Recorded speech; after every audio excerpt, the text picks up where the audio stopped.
that's when I frankly became dumbfounded because I gave it very difficult cases.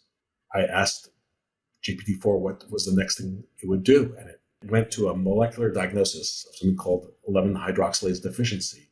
If I ran into 100 random doctors, I'd be surprised if one of them would be able to do that. And so I do think that this is the mechanism to keep doctors up to date with the latest. I think it allows you to remember everything about the patient that you should have remembered. It will allow you to avoid errors. Absolutely. No doctor should be without it. They should have this sidekick that is meticulous, completely up to date, ever vigilant, and sometimes wrong. And that you're there to evaluate that. You can't even compel doctors to Google what is the latest findings for their patients. But if we have this active agent that's listening in, that's looking at the record, we can really ensure that the patient gets that extra level of scrutiny. Hello, and welcome to The Cognitive Revolution, where we interview visionary researchers, entrepreneurs, and builders working on the frontier of artificial intelligence. Each week, we'll explore their revolutionary ideas, and together we'll build a picture of how AI technology will transform work, life, and society in the coming years. I'm Nathan Lebenz, joined by my co-host, Eric Torenberg. Hello, and welcome back to The Cognitive Revolution.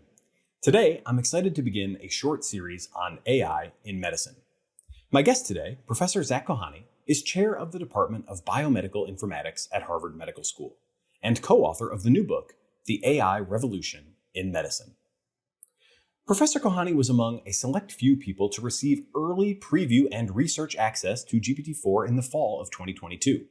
And his approach to exploring, characterizing, and beginning to integrate AI into clinical practice constitutes the single best practical study of modern AI application that I've seen from academia to date. Sam Altman, in a foreword to the book, writes that, quote, "This book represents the sort of effort that every sphere affected by AI will need to invest in as humanity grapples with this phase change." I totally agree, and I believe that the key insight is the importance of expert hands-on use. To quote the book, "To really understand GPT-4, you need to use it and live with it. In the same way that no amount of reading and listening to others can tell you what it's like to ride a roller coaster, what it's like to interact with GPT-4 is similarly indescribable." By not just theorizing about the potential of AI, but truly embracing it, Professor Kohane and his co-authors were able to understand GPT-4's strengths, weaknesses, and quirks. Throughout the book and our conversation, he uses concrete examples to demonstrate GPT-4's capabilities and potential impact. Ultimately, he concludes that it is clinically superhuman and will become such a part of the fabric of medicine that to receive medical advice without GPT-4-like support will soon be considered substandard.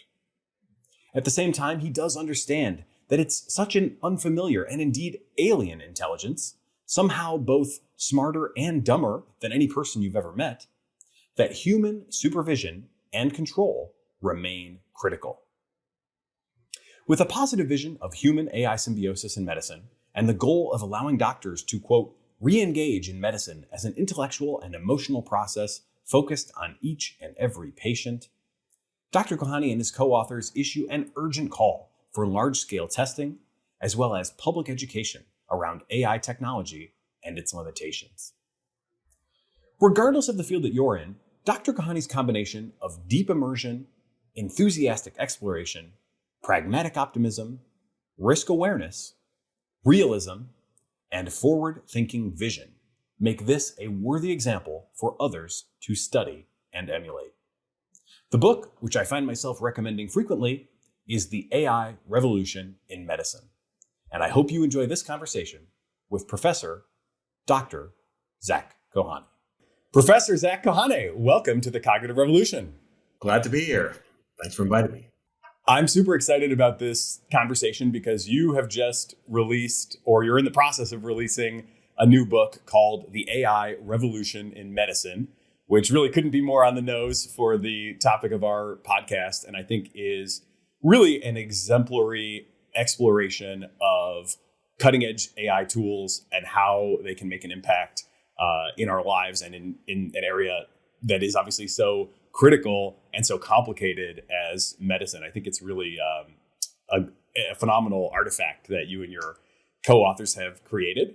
Before we get into that, I normally don't even do this, but just because there's so much kind of skepticism and doubt, and people are, call me AI hype boy all the time and things like that. Could you maybe just give us a quick introduction to who you are, your background in medicine and IT surrounding medicine, so that folks have a sense for where you're coming from? Sure. Grew up in Switzerland, came to the United States for college, learned about computers as an undergraduate, even though I was a biology major, went to medical school, and then was terrified by learning, because I didn't have any doctors in my family, and learning firsthand that it was a noble profession, but not a great science application. And so bailed for a few years to get a PhD in computer science during the heyday of artificial intelligence in the 1980s.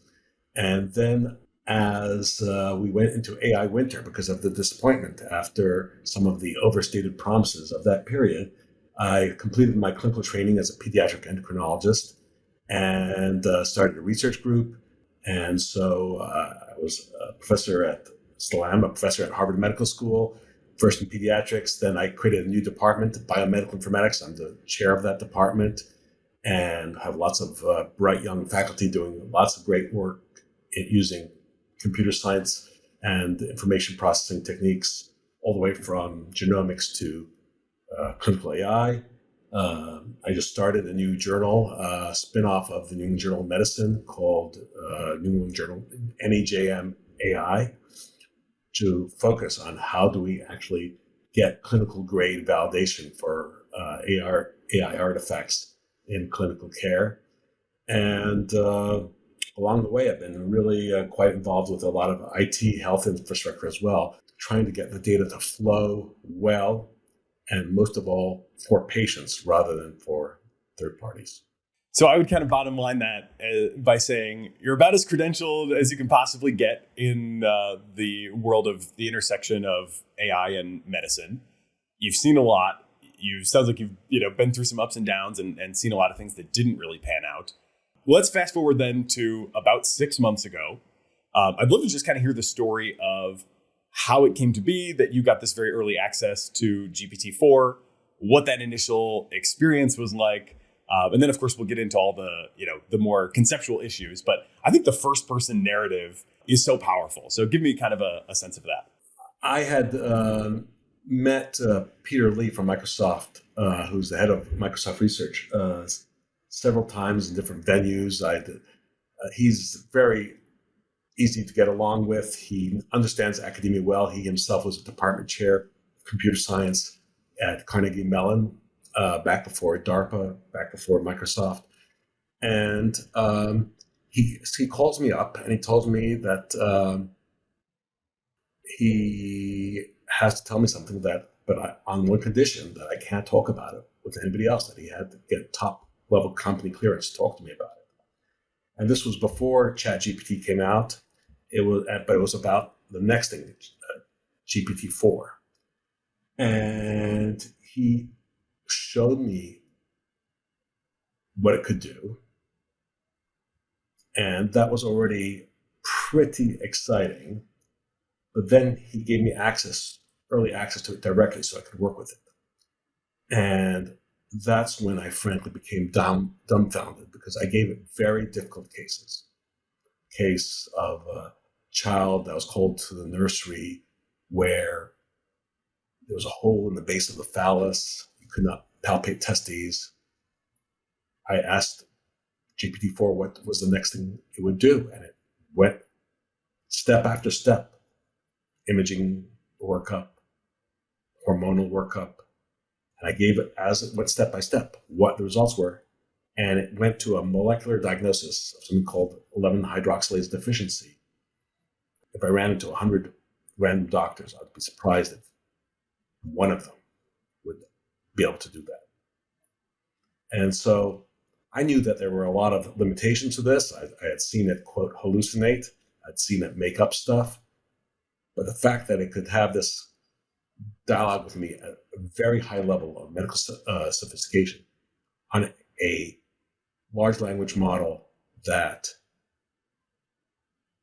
was not particularly tuned for medicine was mind-boggling.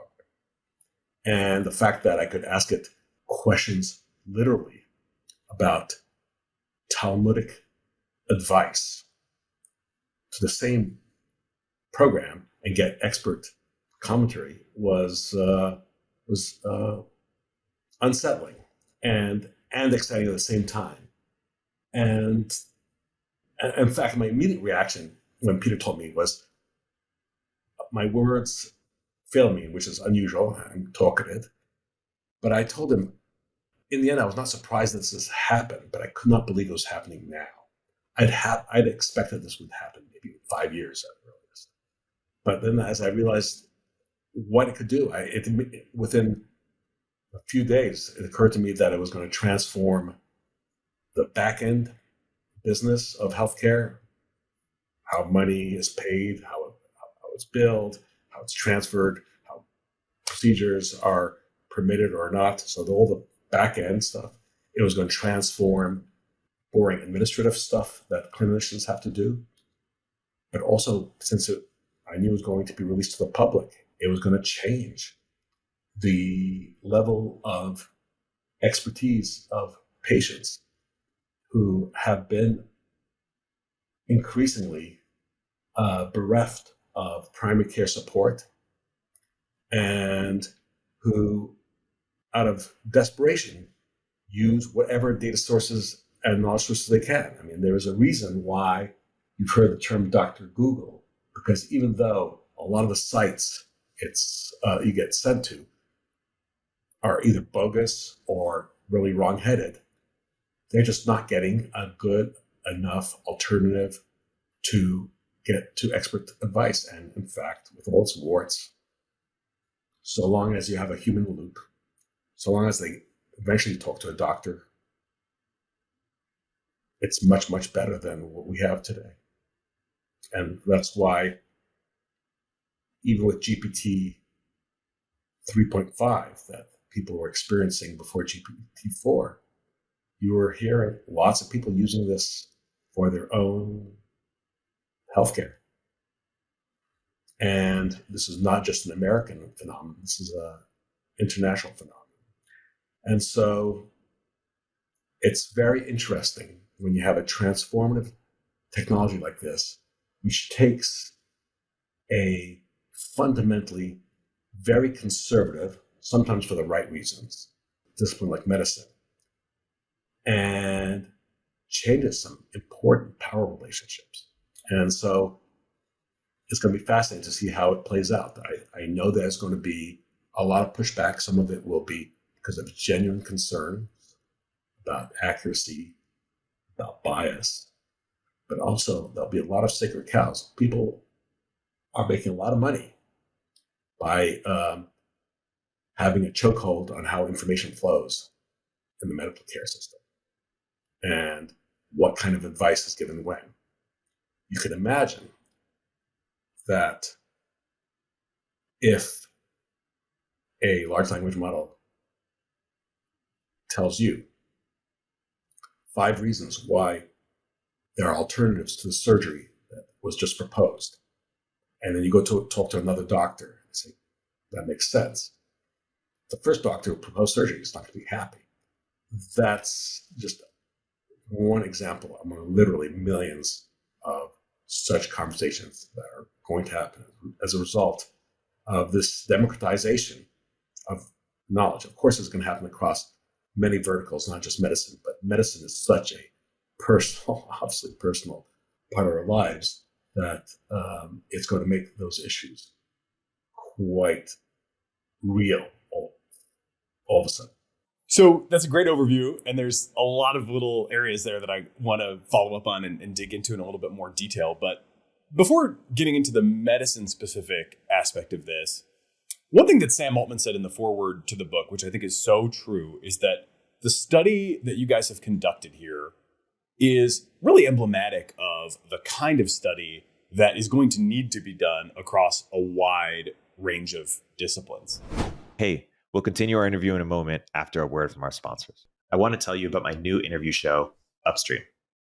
Upstream is where I go deeper with some of the world's most interesting thinkers to map the constellation of ideas that matter. On the first season of Upstream, you'll hear from Mark Andreessen, David Sachs, Balaji, Ezra Klein, Joe Lonsdale, and more. Make sure to subscribe and check out the first episode with A16Z's Mark Andreessen. The link is in the description. Omneky uses generative AI to enable you to launch hundreds of thousands of ad iterations that actually work, customized across all platforms with a click of a button. I believe in Omneky so much that I invested in it, and I recommend you use it too. Use CogRev to get a 10% discount. For what it's worth, and listeners have heard me talk about this before, so this is just for you. I had kind of a similar experience. I was an OpenAI customer. They had a customer preview program for GPT-4 as well. So right around the same time, I got essentially, I think the same access and had the same, mind-blowing experience where I was kind of dumbfounded, stayed up all night the first night, just trying thing after thing. So I can relate. But I want to hear a little bit more about, okay, once that initial shock wore off and you said to yourself, I've got some time here to really get out in front of this thing and try to figure out what's going on, what it can be, what it can do. How did you then approach that? And what advice would you give to others who are thinking about undertaking such a study in their own areas?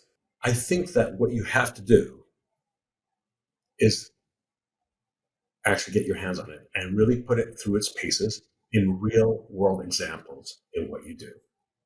And so, for example, I went through literally hundreds of different scenarios, only a few which made it to the book, of doctors engaging with it with different questions at different points in the diagnostic and management process, all the way from initial screening to management questions to generating billing codes.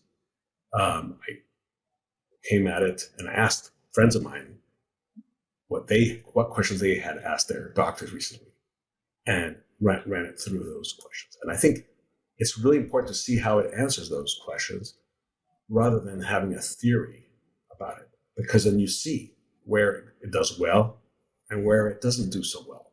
And right now, I don't see any alternative to having lots of examples like that. I then did the same thing for research. What are the different research tasks? Write down on a piece of paper, sadly, all the different parts of both clinical research and basic biomedical research, all the questions that you could ask. And I went through it, and there were some areas where it clearly was not ready for prime time, and there were other areas where it did really wonderfully. And if you're in, whether as a consumer, a citizen, or if you're running a business, I know of no other way than to actually do that assessment directly.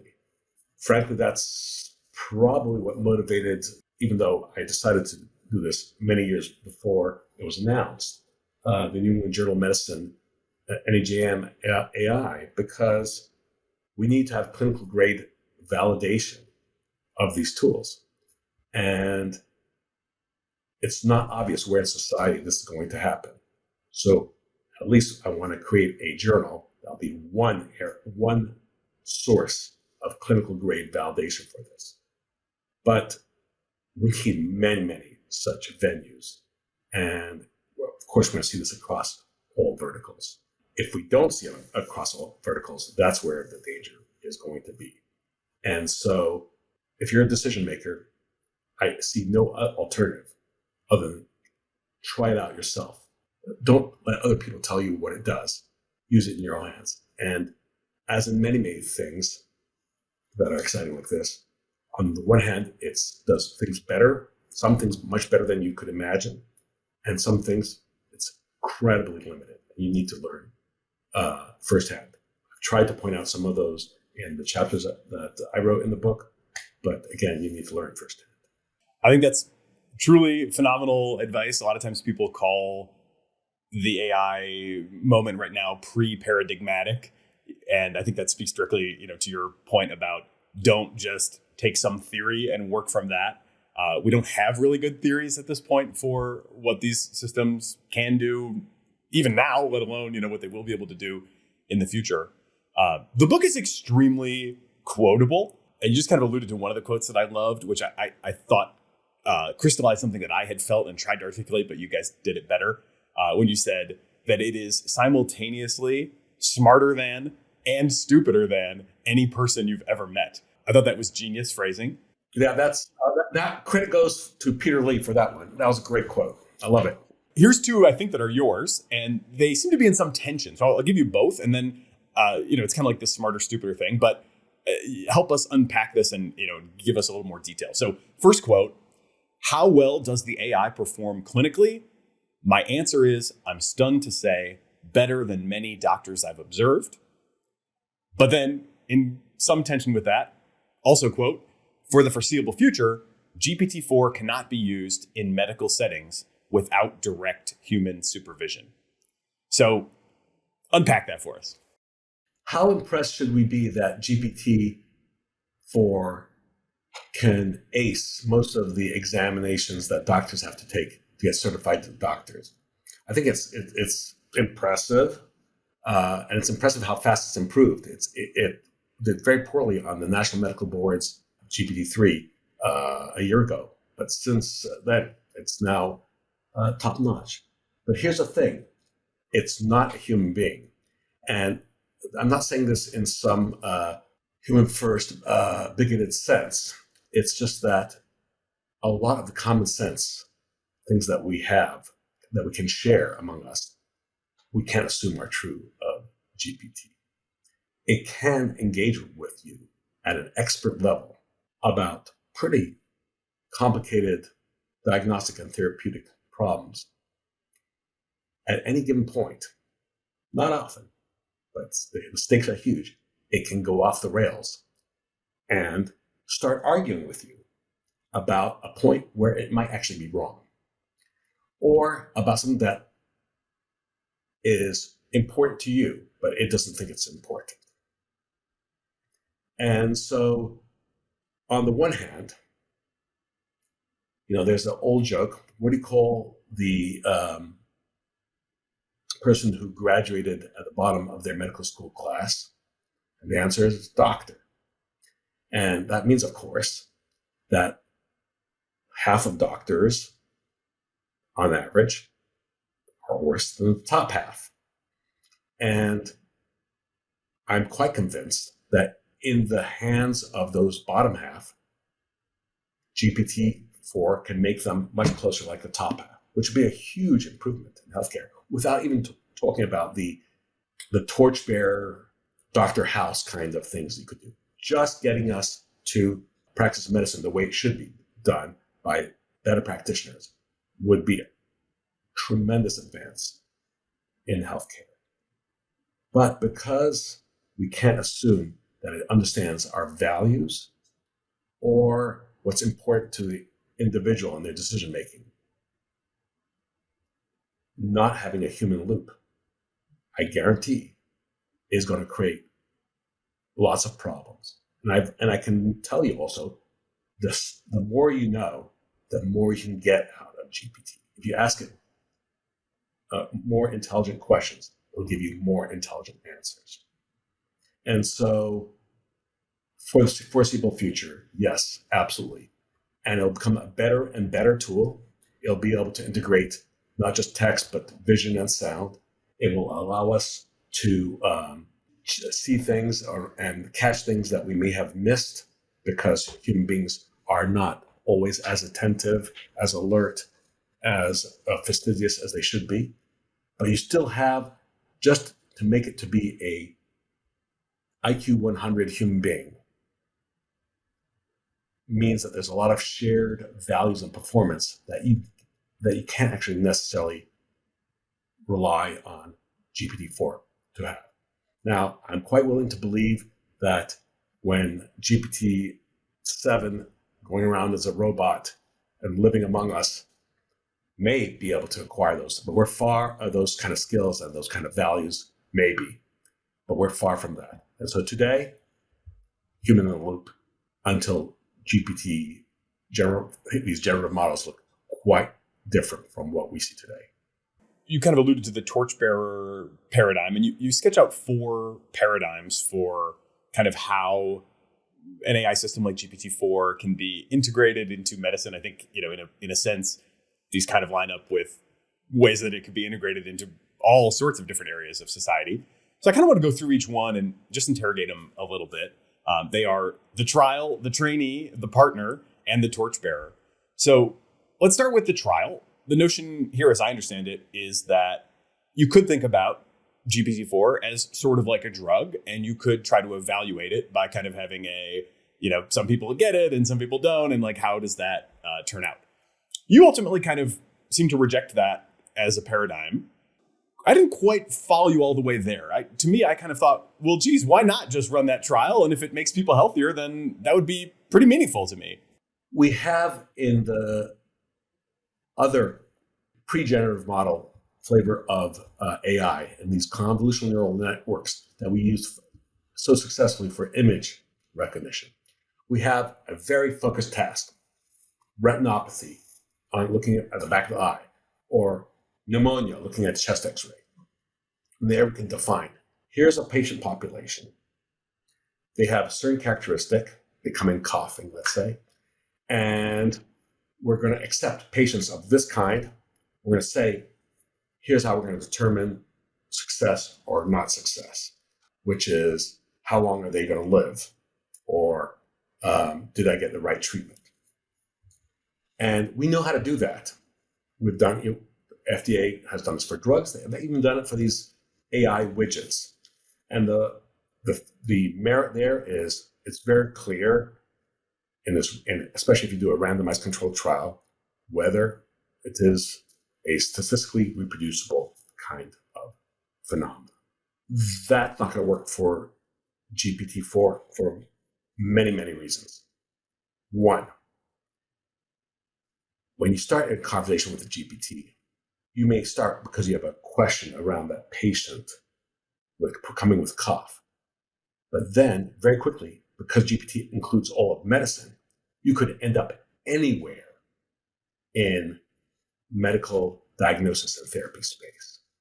And that means that if you really wanted to do the trial, you'd have to compare it across all diseases. So it's a huge trial. It's not versus a narrow question like, do you have retinopathy? It's like, this patient population get healthier when GPT was used. Those trials will happen, but it's going to be a big haul, a big lift. It's going to take thousands or hundreds of thousands of patients. And it's also not going to be reproducible, because what you find as how the effect of GPT assisting doctors in Massachusetts and Boston with a lot of health technology is going to be a different result than what you see in China, which has almost no primary care, or in Africa. Or even more practically, I can tell you that predictions, for example, of who is going to most likely to die from COVID. We saw these AI models early in 2020, and hospitals a few hundred miles away had totally different performance with predictive models because the patients were different obesity levels, different, and we didn't know, and different race composition. It's going to be very difficult. Furthermore, these, unlike a small, just million parameter model, these large models with a trillion parameters are changing all the time. So I don't even know. In fact, I know for a fact that the GPT-4 I'm working with now in April is not the same GPT I was working with in October of 2022. And so it's very hard to stand up behind it and say, oh, it passed some trial test and now it's going to work. That works for drugs. Drugs are static. And even with drugs, it's a bit of a problem because with different populations, it might have different results. But since this interacts with not just human physiology, but the practice of medicine, how doctors are different in different hospital systems, it's very, very hard to validate it. So the trial model is not going to be particularly useful for GPT as it's being used, which is as a general purpose medical problem solver. You could use it for a very narrow purpose like screening, but in that case, it's not clear that purpose-built models might not be able to outperform it. Its generality and linguistic supremacy is really where we're getting most of the lift. I think there's a number of really interesting points there. One thing that, again, I think is kind of representative of a bigger societal-wide issue as well is society and individuals and organizations are all going to change in response to AI. And then, not too far downstream of that, it will also be like AIs interacting with AIs in ways that become increasingly hard to predict. And so I do think that is way under theorized right now. It's one thing to say, we hold all else equal, we give you GPT-4, like, how does that go? But then we give everybody this, and then we wrap them up as agents. Like, I think we really are stepping into a great unknown. But I still want to challenge maybe just one more time on this question, because it does feel like, I'm reminded of like an old Rand study that they did. This was probably 40 years ago now. But they did something where they basically said, we're going to give free unlimited healthcare to a certain population, and we're going to give like no healthcare, or whatever they currently have to another population, and just kind of step back and observe over a period of a couple of years. And then I'm not an expert in that study. I think it's probably somewhat debated. It would probably be highly debated with GPT-4 as well. But it does seem like, at least conceptually possible, that you could sort of do something at a very high level like that and then come back and be like, who's living, who's not, who's reporting, well-being and who's not. And if there is a significant difference. I want to compliment you on your appropriate skepticism, but when it comes up to actually doing that trial, it'll be hard to bank the results. Because let's say you do it for 2 or 3 years. How is it not contaminated? So you give one healthcare system, GPT, you give another healthcare system, not GPT, just good doctors. If there's a difference, is it because of the difference of GPT, or is it difference because of the difference in the healthcare system? You can do your best to match them up, but it's hard to do that. And people are going to hear about GPT, and is it really going to be a pure, and the patients are using it, and some of the doctors might be using it. I think it's actually practically very hard to do the experiment that you just described in a way that you would really want to do more than a cocktail party conversation about it and say, oh, it really helped. And this is the percentage of bad outcomes and the percentage of good outcomes. I think that's going to be, for the general use, I think that's going to be very, very challenging. Certainly, I do think it will be hard to avoid the leakage, and it's certainly almost seems impossible to double blind. So it definitely challenges the paradigm. No, and also just the confounding, the differences in healthcare systems. It's fortunately or unfortunately, this medicine is not right now cookie cutter. There's a lot of bad things that happen because it's not cookie cutter. There's a lot of latitude for doctors to make mistakes and to do things that are, frankly, remunerative, but not necessarily clinically effective. But because of that, there's so much variation. And, the economic model, a for-profit hospital, a non-profit hospital, an academic hospital, a community hospital, very different. And again, where different parts of the United States are different. So it's hard to know what the unit of study will be. I'm sure people will try it. My prediction is it's going to be hard. Yeah, that sounds all right to me. So next up is the trainee. The paradigm here is essentially give a battery of tests to an AI, kind of same battery we'd give to a doctor. And if it can pass, then, one might think that that's good. But again, I think you do a great job of keeping front and center the alien, and that's a term that I've also used and you use in the book, the alien nature of the AI and the fact that we, supporting those benchmarks or those tests is a fundamental set of assumptions around humanity and just how people will act in all these situations or circumstances that we're not testing explicitly. and we just can't make those same assumptions for the AI. Exactly. I mean, for example, this really happens. God forbid you have a cancer diagnosis. There is a conversation to be had, which is, do you, you have a wedding that you want to make in 6 months, and you might or not prefer to have a better chance of making it healthy to the wedding than having a better chance of living additional year. And those trade-offs are a conversation that maybe one day these models can do, but today they can't. They don't have that common sense. They don't have the human grounding yet. So I think that's perfect. And again, this is something that people should develop an intuition for by getting hands-on. You find these alien moments in your own explorations, and when it hits you in a way that is hard to kind of internalize by reading. And I think your book does a great job of bringing that to the fore. But again, go try it, people. The partner paradigm. So I think this is kind of where we're landing right now as like your recommendation. You also use this term symbiotic medicine with the doctor, and it's really a three-party interaction now with the doctor and the patient and the AI. I'd love to hear a little bit of kind of what do you think the right ways, and I understand that it's, call this provisional, but what do you think the right ways of using a tool like GPT-4 as a clinician are? Like, what should the standard of care be as people have this?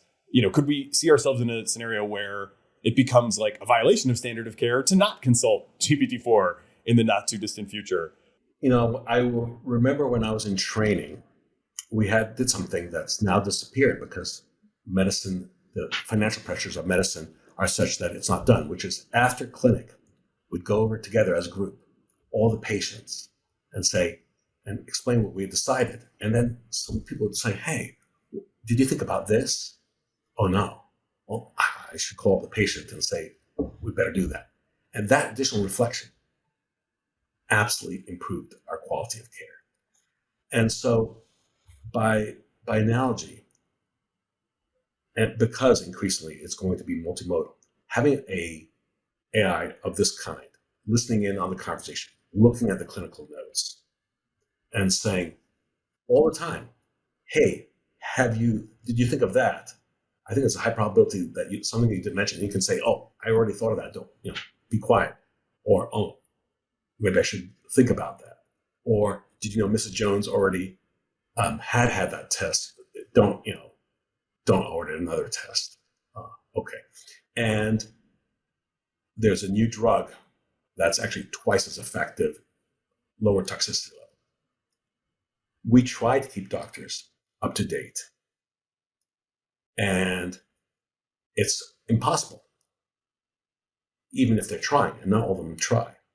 And so I do think that this is the mechanism to keep doctors up to date with the latest and the latest expanding medicine that goes, for example, into genomics that so many doctors don't know about, that sometimes patients know more about than they do. I think it allows you to remember, in quotes, everything about the patient that you should have remembered. It will allow you to avoid errors. It will allow you to identify other patients that perhaps you should be paying more attention to. So the way I think of it is done well,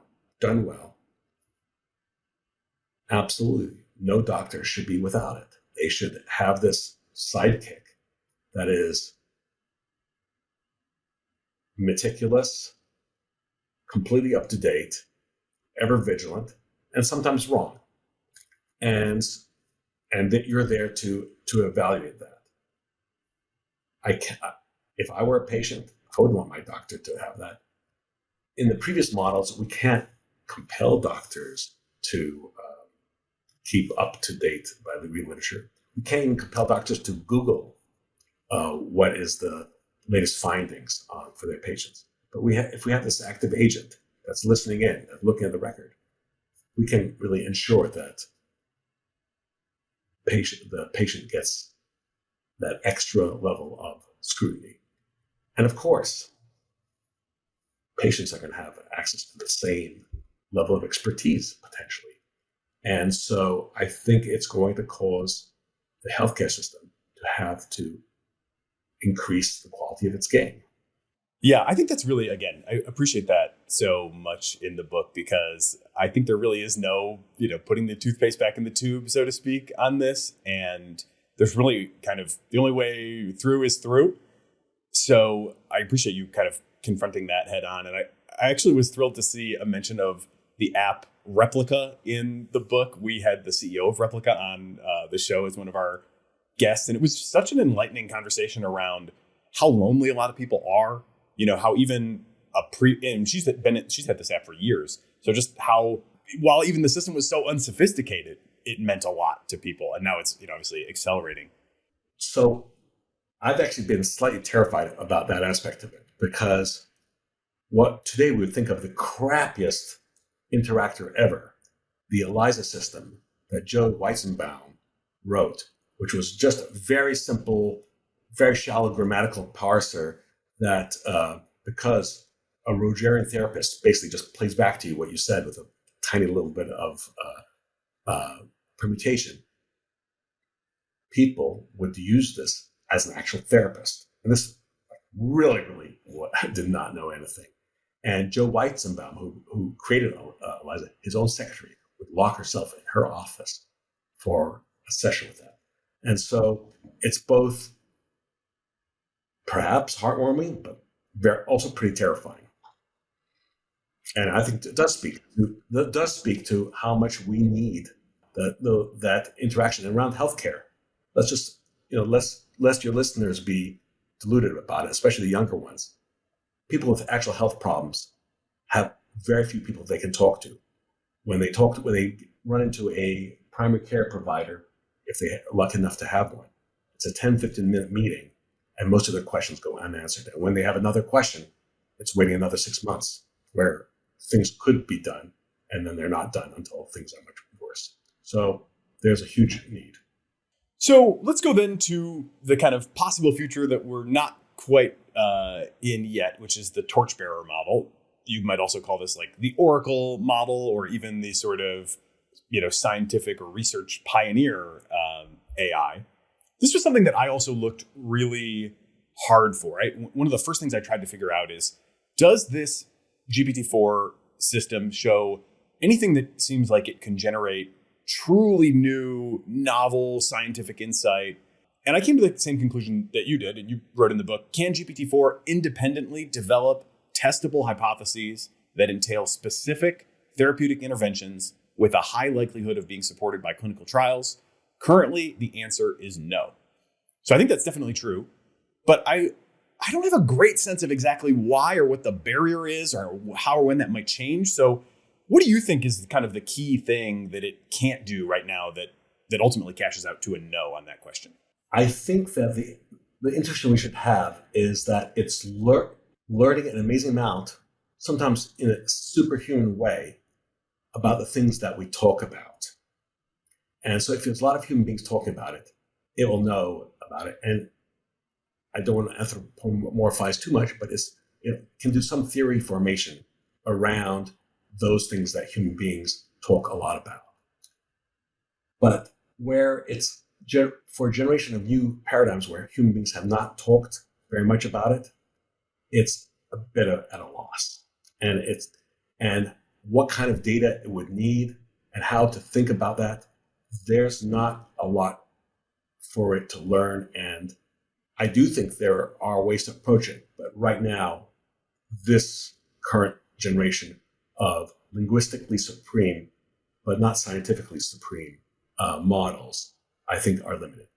At the same time, at the margins, because of this maximum exploitation of what we already know collectively, but not individually, it can surprise us. So for example, doctors are often stumped. And so there's millions of patients worldwide, hundreds of thousands in the United States who are not diagnosed. And I have the privilege of being the principal investigator of the coordinating center of something called the Undiagnosed Disease Network. And it's across multiple hospitals at Stanford, at Harvard, at Baylor, in Florida, and Duke, and so on. And what we find is if you ask the right questions, if you do the right studies, if you do genomic sequencing, you can sometimes, maybe about 30, 40% of cases, figure out what was the problem. And that way make a meaningful change for that patient. And so I put GPT, and this is after seeing a lot of top doctors. So I put GPT-4 through the paces, not only of those cases, but even cases that have not been solved. And I said, hey, we found mutations in the following 5 genes. Which one of these genes do you think is responsible for this case? And it came up with its top ranked one was the one that we had independently, through a lot of basic science, modeling the disease, the mutation in a fruit fly, of all things, validated that it was the cause of the disease of all the other genes which were plausibly causing the disease. So it's not quite theory information, but it's really working at the very hairy edge of what's known because of its ability to bring together all this knowledge in a focused way for a question. So we have about 10 minutes left. I think that maybe the final 2 sections I want to go into a little bit are kind of the next evolution of GPT-4. Sam Altman has recently said that they're not yet training GPT-5, but they plan to do a lot more with GPT-4, some of which has already been done and we just haven't seen it, like the multimodality and ability to understand images. I'd love to hear your thoughts on what you think, without just like hyperscaling the model, 100x more. What are the kind of incremental enhancements? And that could be like attaching it to systems, or it could be, some medical fine tuning, or it could be more multimodality so it can also like natively understand scans. Like, what are the things there that most excite you that you think will be most impactful? I've been my whole life a science fiction fan. Let me try to, at least for the first part of this question, not go there. So here's what I think is going to happen relatively soon. One is using entire healthcare systems as not a fine-tuning model, because right now it's very hard to fine-tune GPT, but to have a sort of an accessory set of embeddings, like using, for example, the Pinecone framework, to create essentially a knowledge base that GPT can use to customize its advice for that healthcare system. So remember what we were talking about before, how different hospitals are different, with different populations. One way to address that is say, here's your large language model, GPT-4, or perhaps Google's Bard, and here you have a set of embeddings representing essentially the multidimensional co-occurrence of findings in this patient population. And this way, you'll be able to give much more customized and deeply reflective of the practice of medicine in that hospital system than generic GPT-4 or other large language models. So I think customizing it to the knowledge base of and the practices of a system, of a hospital system, is going to be one important area. The other important area is going to be specifically in speech. I think that having omnipresent speech recognition, multi-speaker speech recognition, is going to address the thing that's been causing, frankly, the most burnout for physicians and the most unhappiness, which is they've been turned into documentation clerks. And by if you have a combination of the prior record of the patient and you're listening to everything that's going on between the doctor and patient, I'm fairly optimistic that you can come up with a very good first draft of the clinic note that the doctor can just look at, say, yeah, or edit, and then have a version of that note sent to the patient, to the referring doctor, and perhaps even to the insurance company, appropriately blinded. And so those are, I don't have to stretch my imagination at all to say that's where we're going to go next. Beyond that, I do think there is the stretch is going to be in discovery, because there's going to be some kinds of theory formation that are going to be very hard for GPT-4 or any of the other leading large language models. But I think that there can be constrained parts of theory formation where you can say, can you identify in these data the drug that seems to be the most effective based on X, Y, and Z? And although that's not a full de novo theory formation, it's a focused question that with the right data, I think it will be able to pull off. But I think we need to have the right kind of data, and it's not always obvious which is the right kind of data. It's not clear that the standard transformer model as it is currently implemented will work well for those applications, but we'll see. You allude a little bit to also like the integration of, say, an AlphaFold type, something that kind of natively groks protein structures, could be integrated with language. Paint that picture a little bit more for us as well. Of course, the best science fiction outcome, which I think we will be there in probably 10, 15 years, or maybe earlier, is I have a patient with this cancer with the following mutations, both in the germline and the cancer. What's the right drug for this patient? If we don't have any drugs, what's the right drug to develop? And right now, AlphaFold, which is a kind of language model because its language is the language of amino acid sequences, and that and a little bit physics, but mostly the large language model, it's able to solve the proteins of the structure of almost all proteins. It's already being used to understand how small molecules dock. There's already beginnings, and DeepMind, which has been leading in this area, has not understandably been totally transparent about the next generation, but it's going to be around large protein interactions. And I do think that something like simulating a cell will in fact be possible in a 5 to 10 year time frame. But well before we get to that, it means that in a 5-year time frame, we're going to be able to do a much better job of saying, here's a drug company.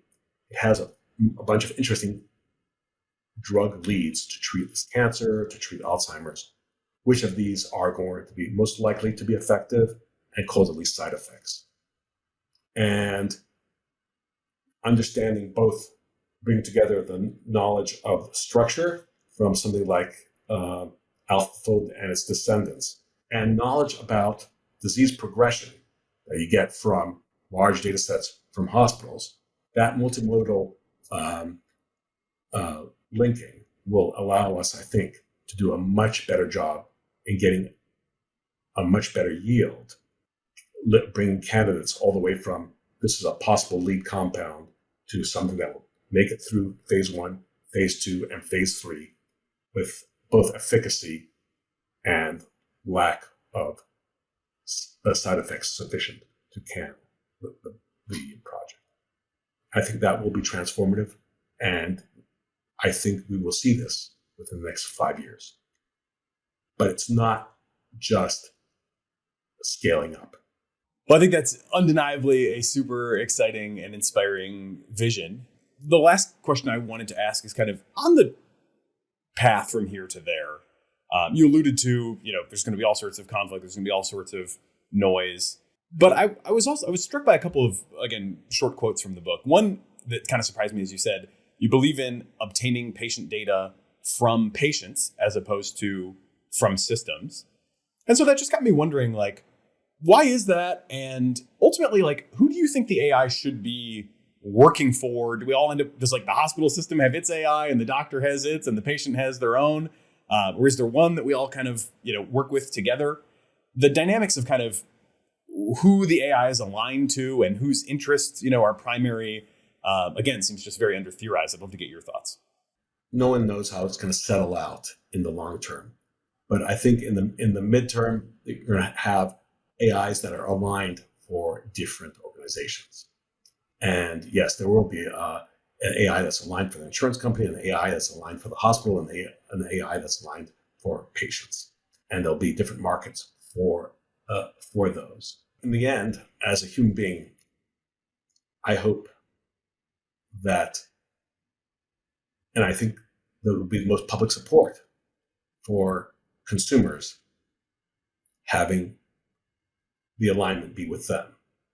And so I personally feel that if I am able to donate my data to a large language model or any other kind of AI, if it's aligned with me, I'm much more comfortable giving it my data than with another AI, which is not necessarily aligned with me. I am, just as I'm much more likely to tell my doctor it's okay for them to use my data to share, get a second opinion from a colleague, I'm much more likely to want to share my data.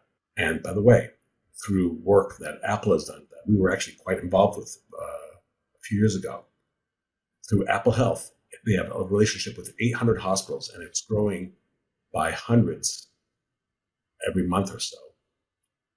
You can actually download all your medications, labs, diagnoses, procedures, demographics, and soon clinical notes, but all those first. And that you can actually just repurpose, just as you can repurpose your images from your camera and your iPhone. And so this allows now tens of millions of consumers to potentially contribute their data. And because there are alignment issues, medical alignment issues, not the end of civilization alignment issues, there are different alignments in the way healthcare is organized.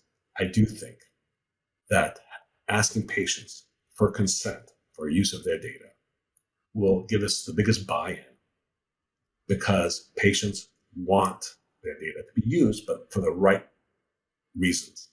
And I think that's a patient and human autonomy question. And that's why we're fortunate to be in this era where more and more of our data has been liberated and is made available to us as consumers. And I think in that mode, our AI assistants should get it from us rather than from entities that may not be as well aligned with us. I regret only that we don't have a lot more time to dig into this in even deeper detail. But the good news is you have written a whole book on this. The book is The AI Revolution in Medicine, GPT-4 and Beyond. I really think it's an exemplary study and applaud you for all your work on it. Professor Zak Kohane, thank you for being part of the Cognitive Revolution. Nathan, thank you. And now I know which podcast to listen to. Omneky uses generative AI to enable you to launch hundreds of thousands of ad iterations that actually work, customized across all platforms with a click of a button. I believe in Omneky so much that I invested in it, and I recommend you use it too. Use CogRev to get a 10% discount.